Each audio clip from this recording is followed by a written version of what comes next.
Otep à tous, bien-aimés frères et sœurs. Archange Touadéra en Russie. Visite officielle, visite de travail.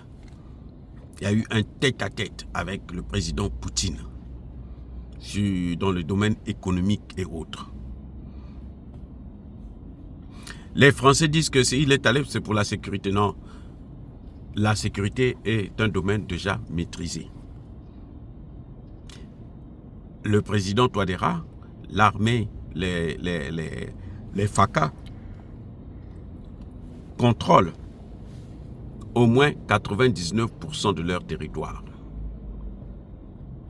C'est pour ça d'ailleurs qu'il n'arrive pas à assassiner Touadéra.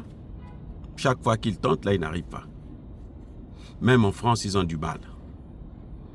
Mais bon, ça, c'est vrai, mais il ne faut pas que ça soit parce qu'on sait que c'est comme quelqu'un qui sait qu'il a des fétiches, maintenant il va sauter dans un puits.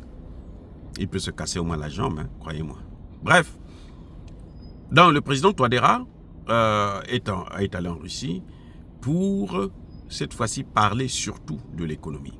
Renforcer le domaine sécuritaire, mais aussi parler de l'économie. L'Arabie Saoudite avait entre-temps choisi de financer la construction, le bitumage des routes de Bangui et des alentours. Elle a financé 80 milliards de dollars. Vous savez ce qui s'est passé? Les Français ont bloqué ça. Les amis, les Français ont bloqué ça. La France a bloqué ça.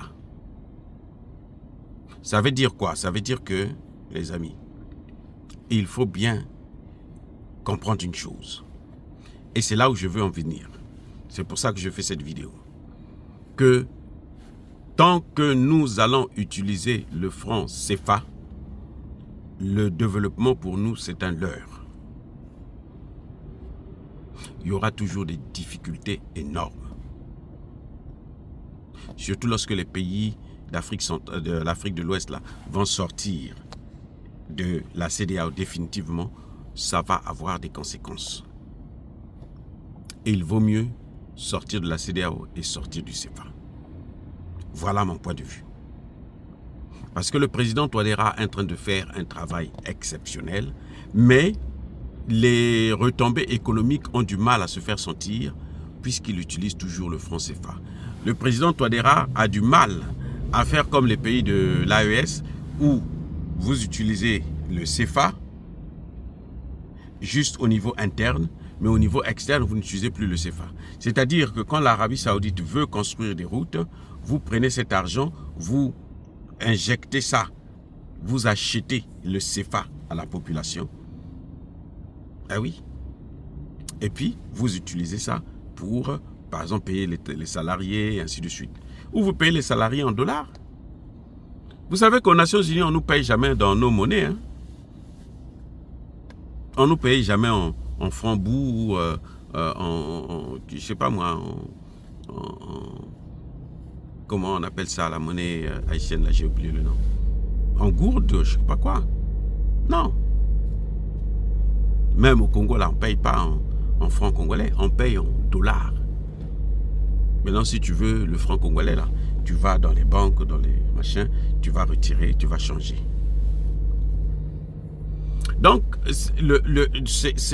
mais c'est quand même un problème si nous ne sortons pas du franc CFA.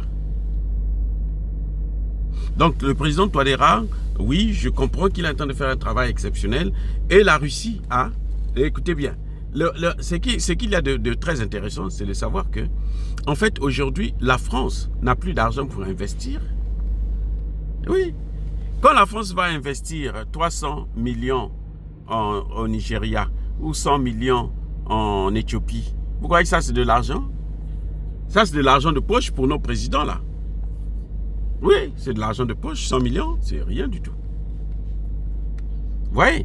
Donc, je crois que il faut que nous puissions comprendre que la France n'a plus de moyens. La France est un pays à genoux en faillite. Alors qu'il y a des pays comme la Russie qui ont de l'argent à dépenser.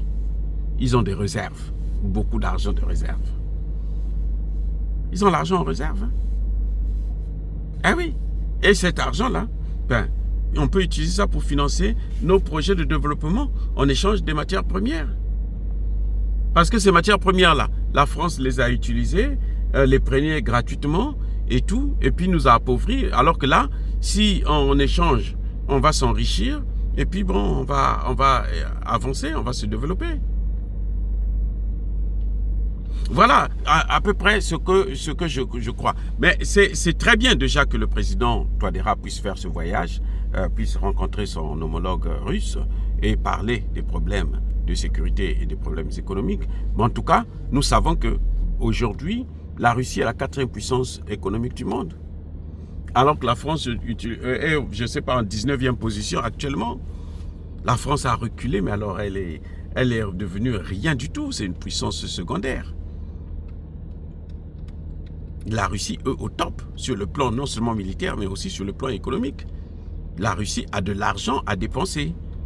La Russie a de l'argent à investir, comme la Chine est en train de faire.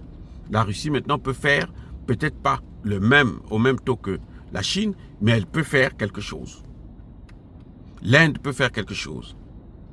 Mais ce qui va encore une fois de plus nous freiner, ça va être le franc CFA. C'est ce qui fera qu'on ne puisse pas bien voir qu'il y a eu une avancée. Et puis, avec ce franc CFA, la France va toujours avoir une partie à elle. Quand l'Arabie Saoudite décide d'investir 80 milliards de dollars, mais la France peut prendre au moins 10, 15, 20 milliards, ou bien la moitié, parce que c'est elle qui change notre monnaie. Donc, les projets ne peuvent pas marcher comme il se doit avec un tel système. C'est à nous donc de prendre nos responsabilités. Les amis, soyez bénis, soyez abondamment bénis par le Dieu des Kémites et par nos ancêtres agilisés. Nous saluons encore une fois de plus le président Archange Touadéra pour tout ce qu'il est en train de faire pour ce beau pays qui est le Centrafrique. Mais nous demandons à ce qu'il puisse aller plus loin, notamment en ce qui concerne la sortie du franc CFA. Soyez bénis, abondamment bénis par le Dieu des Kémites et par nos ancêtres angélisés, et que tous ceux qui persécutent le continent africain le pillent et le déstabilisent, qu'ils soient noirs, blancs, chinois, arabes, juifs, indiens ou qui qu'ils soient punis, maudits, foudroyés, neutralisés, écrasés, effacés par le Dieu des Kémites et par nos ancêtres angélisés. Vive l'Afrique éternelle, j'ai dit et j'assume.